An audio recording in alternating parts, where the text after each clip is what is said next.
Kita berdoa.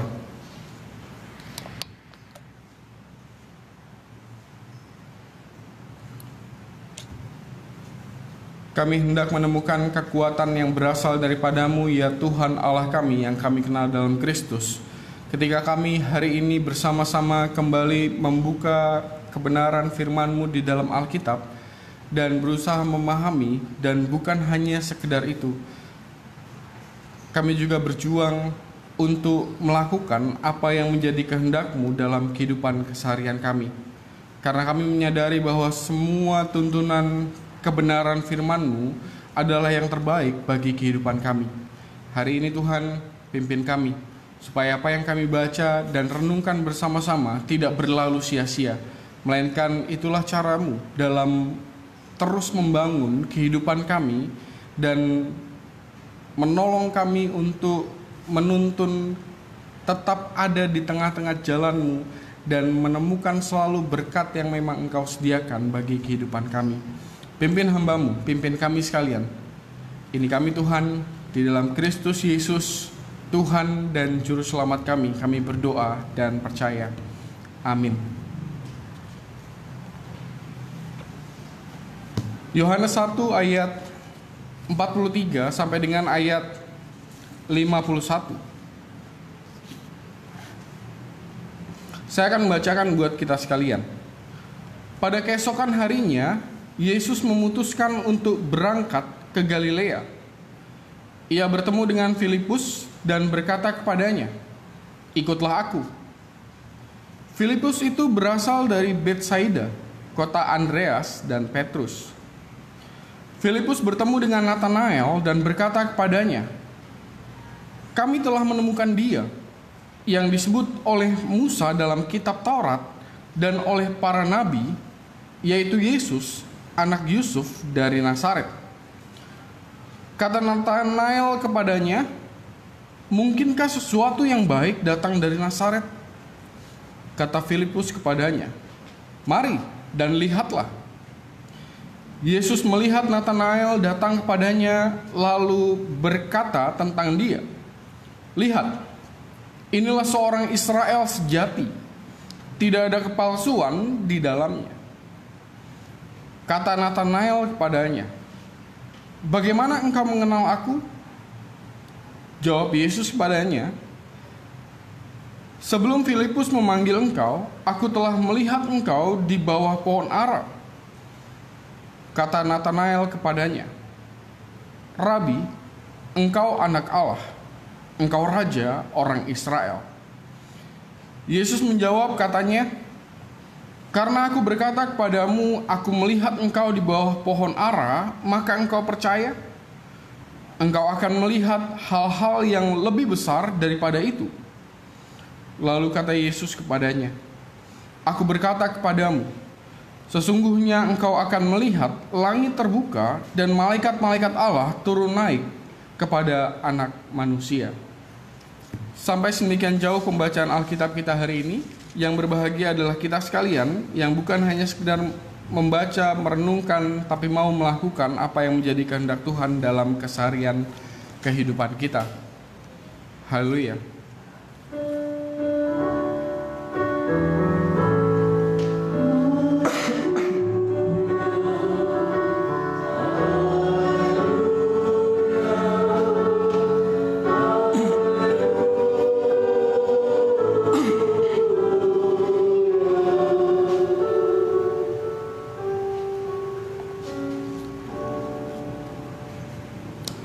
Shalom Bapak Ibu semuanya.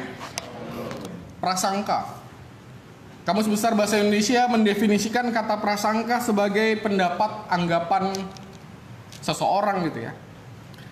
Pendapat anggapan yang kurang baik mengenai sesuatu sebelum dia mengetahui, sebelum dia menyelidiki, atau bahkan sebelum dia menyaksikannya sendiri. Jadi itulah prasangka. Dia belum tahu apa-apa, dia belum menyelidiki apa-apa, dia belum menyaksikan apa-apa, lalu kemudian sudah mengambil kesimpulan atau sudah mengambil anggapan, pendapat.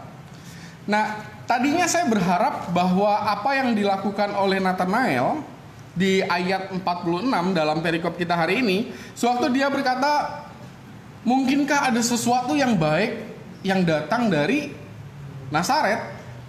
Tadinya saya berharap bahwa itu adalah prasangka. Tapi sepertinya saya salah. Kembali ya, definisi prasangka tadi kalau berdasarkan KBBI adalah anggapan, pendapat yang dibuat oleh seseorang sebelum dia mengetahui, menyaksikan, dan kemudian menyelidikinya sendiri. Tadinya saya berharap ayat 46 itu adalah prasangkanya Nathanael. Tapi sepertinya saya salah karena kayaknya itu bukan prasangka. Apa yang diucapkan oleh Nathanael justru datang dari pengetahuan yang diselidikinya. Cuma ada masalah di sana. Penyelidikan yang dilakukan oleh Nathanael yang dianggap benar oleh masyarakat pada waktu itu gitu ya. Kalau misalnya kita melihat Yohanes pasal 7 ayat 52, di situ kan dikatakan ada pernyataan bahwa apakah engkau orang Galilea gitu. Orang-orang Israel pada waktu itu berkata bahwa kalau engkau orang Galilea, ya lihatlah kitab suci. Nggak ada yang baik keluar datang dari Galilea. Dan itu adalah anggapan, pendapat orang-orang yang ada di zaman Yesus, di zaman Nathanael, di zaman orang-orang Israel ada di penjajahan Romawi gitu ya. Dapat yang saya maksud? Kalau bagi orang-orang Israel pada waktu itu, perkataannya Nathanael itu bukan prasangka, tapi itu adalah kebenaran yang diterima oleh orang-orang pada waktu itu. Kalau prasangka kan anggapan yang salah ya. Tapi buat orang-orang Israel pada zaman itu adalah kebenaran. Makanya Yohanes 7 ayat 52 kan sudah mengatakan itu ya, bahwa nggak ada tuh yang baik keluar dari Galilea, dari Nazaret gitu. Dan Nathanael mengungkapkan apa yang memang dipahami oleh orang-orang pada zaman itu terhadap Nazaret, terhadap secara umum terhadap Galilea. Makanya kalau misalnya kita baca perikop kita, kelanjutannya adalah Yesus malah memuji, gitu kan ya. Di ayat 47 Yesus malah memuji apa yang dilakukan oleh Nathanael. Inilah orang Israel yang sejati. Waktu saya baca tafsiran yang dilakukan oleh Yesus adalah dia, kalau penafsir ya, ada penafsir yang bilang bahwa sewaktu Yesus ngomong inilah orang Israel yang sejati, dia sedang membandingkan dengan pandangan bahwa Israel kan di perjanjian lama kan Yakub itu kan ada yang mengartikan bahwa dia tuh agak-agak menipu gitu ya. Dan ada penafsir yang membandingkan bahwa nggak seperti pengalaman zaman dulu gitu ya. Tapi Nathanael ini adalah orang Israel yang sejati, nggak ada kepalsuan di dalam hatinya gitu. Artinya Yesus betul-betul memuji apa yang Nathanael sampaikan, bahwa nggak ada yang bagus keluar dari Nazaret, datang dari Galilea. Itu adalah kebenaran yang dipercaya oleh orang-orang di zaman Yesus. Tapi ada yang lebih miris lagi Bapak dan Ibu yang saya mau tunjukkan kepada kita sekalian pada saat ini. Boleh lihat peta di bagian belakang Bapak dan Ibu, di bagian belakang Alkitab Bapak dan Ibu ada banyak peta. Carilah peta yang judulnya peta di zamannya Yesus. Temukanlah kata Nazaret. Dan saya mau mengajak kita untuk melihat Nathanael ini orang mana. Kalau dari Filipus kan kita tahu ya, Filipus itu sekampung dengan siapa tadi di dalam Alkitab kita? Filipus itu sekampung dengan Andreas dan Petrus dari Betsaida. Antara Nazaret dengan Betsaida itu agak jauh, tapi masih sama-sama Galilea. Artinya masih satu daerah lah ya, bukan orang yang non Galilea. Nah, ironisnya adalah, agak miris adalah Nathanael ini datang dari kota Kana. Dapat nggak petanya? Kalau ketemu di peta itu Nazaret dengan Kana itu dempetan. Artinya nggak terlalu jauh, masih jauh Betsaida. Betsaida tuh agak ke sana gitu ya. Kalau misalnya Nazaret di sini, Betsaida agak ke sana. Nazaret di sini, Kana tuh di sini. Dekat sekali. Yang artinya Nathanael adalah sama-sama orang Galilea. Artinya ketika dia mengucapkan apa yang diomong di ayat 46, sewaktu dia bilang bahwa apakah memang ada yang baik yang datang dari Nazaret? Itu bukan hanya gambaran tentang Nazaretnya aja yang dipandang oleh orang-orang Yahudi pada waktu itu sebagai sesuatu yang buruk gitu ya. Bukan hanya Nazaret, tapi juga justru karena Nazaret itu ada di Galilea. Yohanes 7 ayat 52, apakah ada yang baik datang dari Galilea? Nggak ada. Yang saya mau bilang adalah artinya ketika Nathanael ngomong adakah sesuatu yang baik datang dari Nazaret, dia bukan cuma ngomong tentang Nazaret, dia juga ngomong tentang seluruh daerah Galilea yang dipandang oleh orang-orang Yahudi pada waktu itu sebagai sesuatu yang nggak ada bagus-bagusnya gitu ya. Sedangkan jangan lupa dia juga orang Galilea. Kan berarti kan dia juga termasuk di dalamnya gitu ya. Dia termasuk orang yang dia omongin sendiri bahwa gak ada orang yang baik, gak ada yang baik datang dari Galilea. Artinya termasuk dia sendiri. Dia bukan hanya sedang meniadakan Yesus. Kalau Filipus kan mengkonfirmasi tuh ya. Ada tuh, saya percaya bahwa Yesus menggenapi apa yang dikatakan oleh perjanjian lama, kitab Musa, kitab para nabi. Dan saya ketemu orangnya dan inilah dia Mesias yang dinantikan. Filipus mengkonfirmasi, memberitakan kabar sukacita itu, diperdengarkan kepada banyak orang. Tetapi ironisnya Nathanael mengambil pilihan yang berbeda. Dia bukan hanya sedang meniadakan Yesus, tapi juga dia sedang meniadakan dirinya sendiri sewaktu ngomong ayat 46 itu. Adakah sesuatu yang baik yang datang dari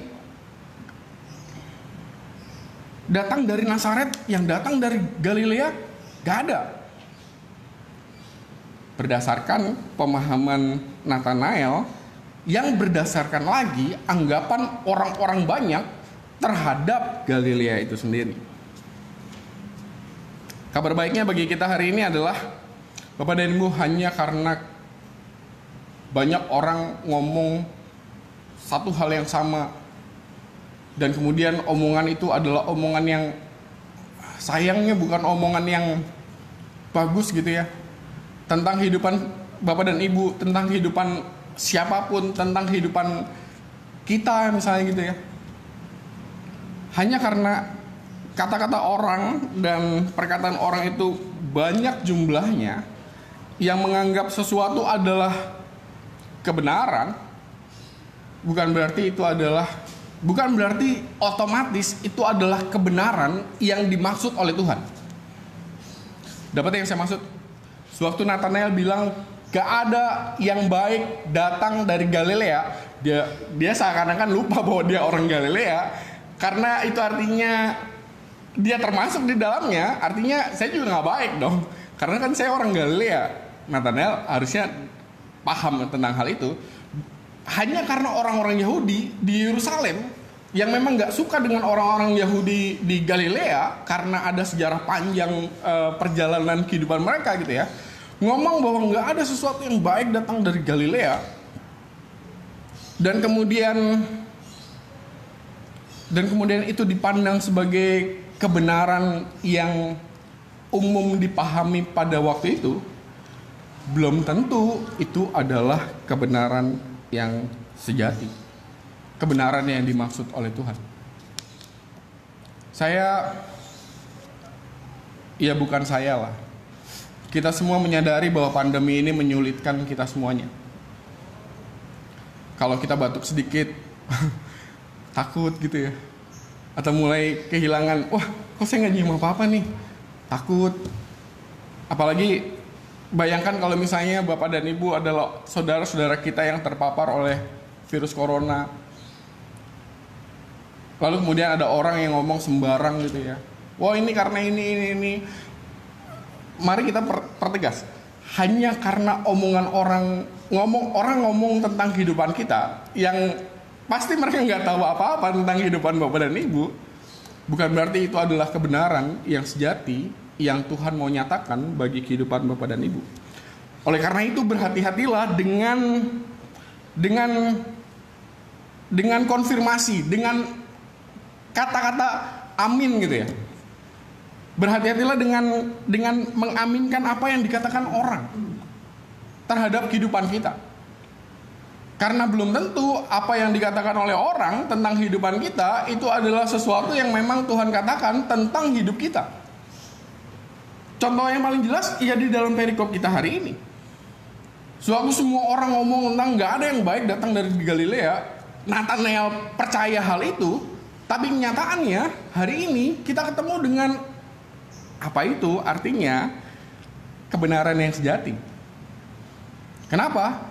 Karena Yesus datang dari Nazaret dan kita tahu siapa Yesus. Dan itulah bersyukurnya kita, bahwa bersyukurnya adalah Tuhan selalu punya cara untuk menunjukkan kepada setiap kita tentang apa itu artinya kebenaran yang sejati. Di Renungan Warta saya sudah share ya tentang bagaimana cara Yesus menyadarkan Nathanael. Itu sesuatu yang sangat-sangat sederhana. Yesus hanya ngomong kayak gini. Aku mengenal engkau sebelum Filipus memanggil engkau. Bahkan sejak engkau ada di bawah pohon ara. Gitu kan ya? Ayat berapa itu? Ayat 48.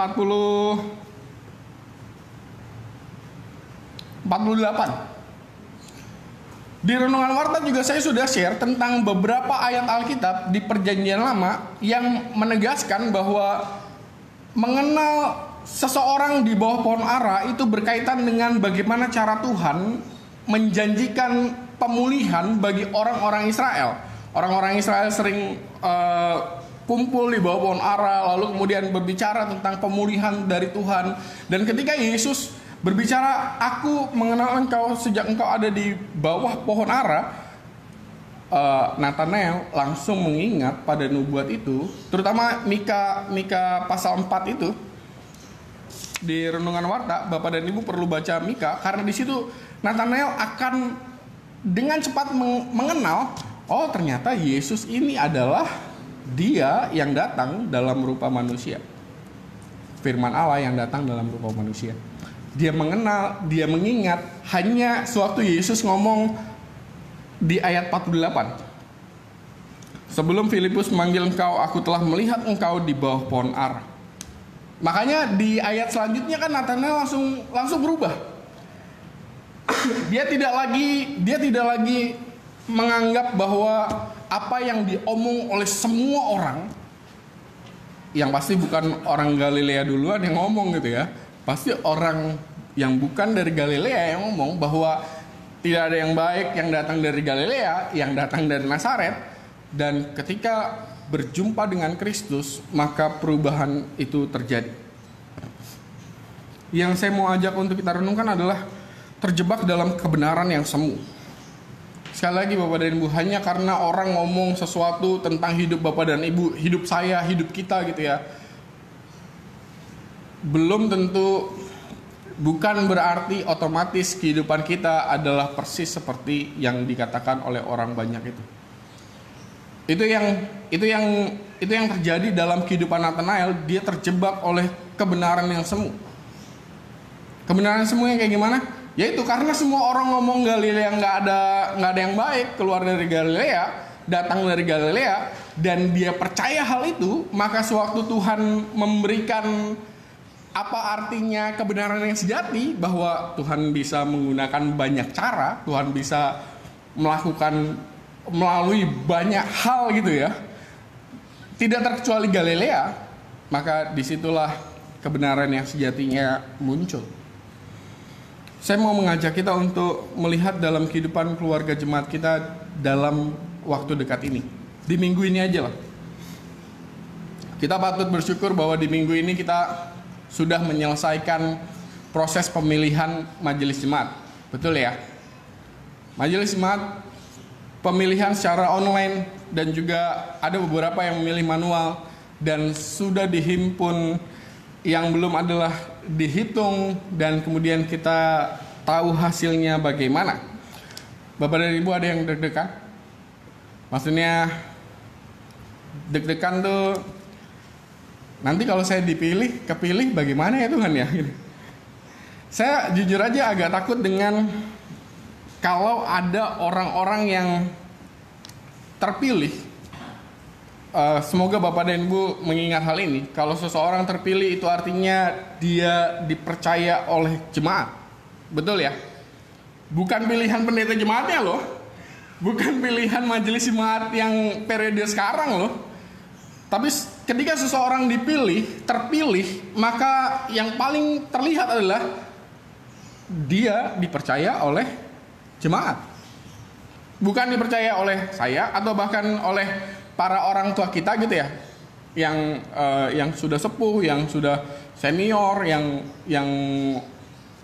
abah-abah kita lah, abah eni kita. Bukan.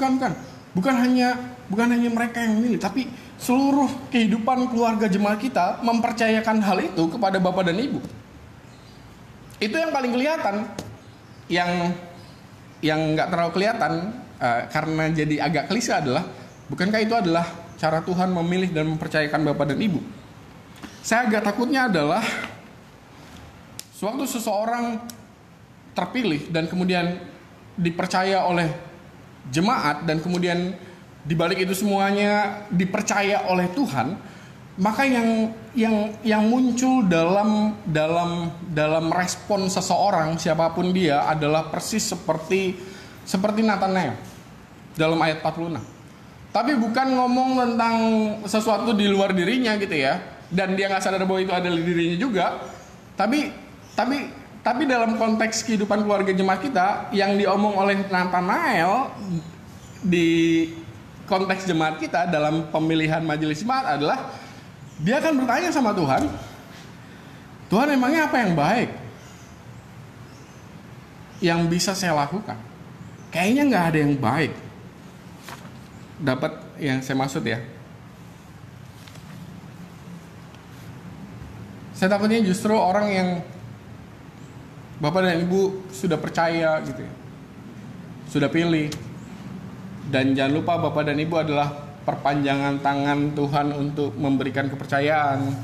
Dan ketika seseorang dipercaya oleh Bapak dan Ibu, oleh jemaat, oleh Tuhan, maka orang itu akan betul-betul menggumuli apa yang dikatakan oleh Nathanael di ayat 46, dan itu akan memandang pada dirinya sendiri.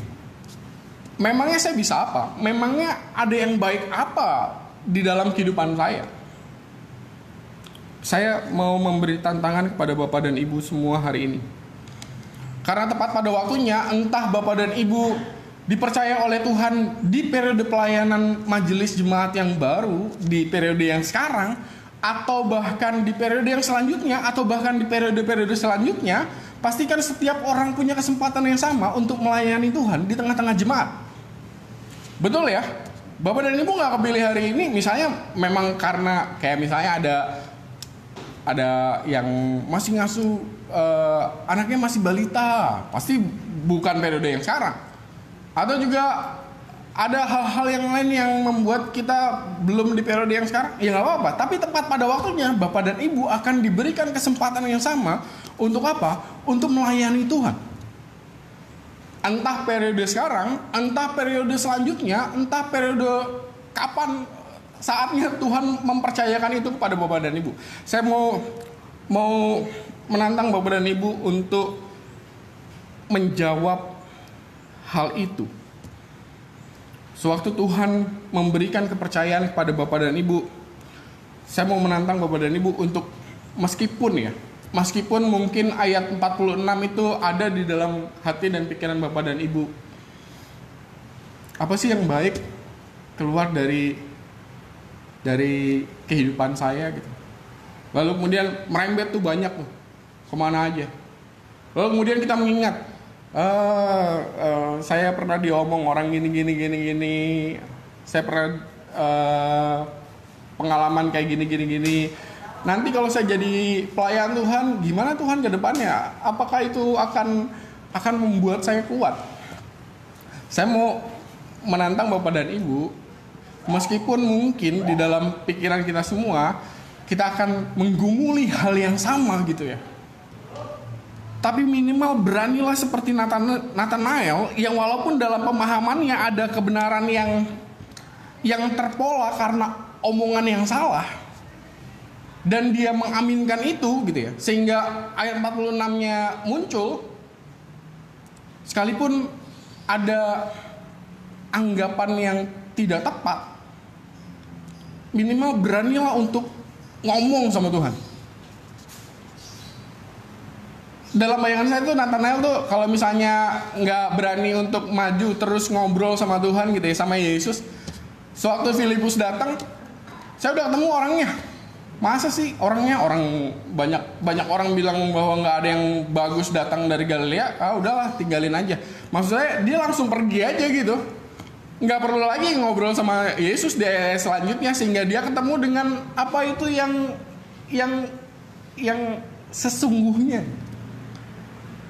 Yang saya mau tantang kepada Bapak dan Ibu, sewaktu Tuhan mempercayakan kepada Bapak dan Ibu, dan Bapak dan Ibu punya anggapan-anggapan tersendiri gitu ya, terhadap ketidakmampuan, terhadap ketakutan, terhadap perasaan-perasaan tentang diri kita sendiri, tentang kehidupan keluarga kita. Dan semua orang pasti punya itu. Pasti bergumul dengan hal itu. Minimal beranilah memiliki kepercayaan dan keberanian seperti Nathanael yang terus mendekati Yesus dan kemudian berdialog dengan Yesus, bercakap-cakap dengan Yesus, sehingga tepat pada waktunya Yesus membukakan kebenaran yang sejati kepada Nathanael dan dia berubah sepenuhnya. Kalau di renungan warta kan air tuba dibalas air susu ya. Maksudnya Nathanaelnya nggak percaya gitu, tapi kemudian justru Yesus menolong Nathanael dengan cara apa? Bukan dengan cara dijitak, bukan dengan cara dimarahin, tapi dengan cara-cara Tuhan yang ajaib. Dia bisa menolong kita untuk menemukan kebenaran yang sejati tentang segala sesuatunya. Semoga kita memiliki keberanian seperti Nathanael, sehingga pada akhirnya kita betul-betul bisa mewartakan kabar baik Tuhan bagi kemuliaan nama Tuhan. Tuhan menolong, Tuhan berkati, amin.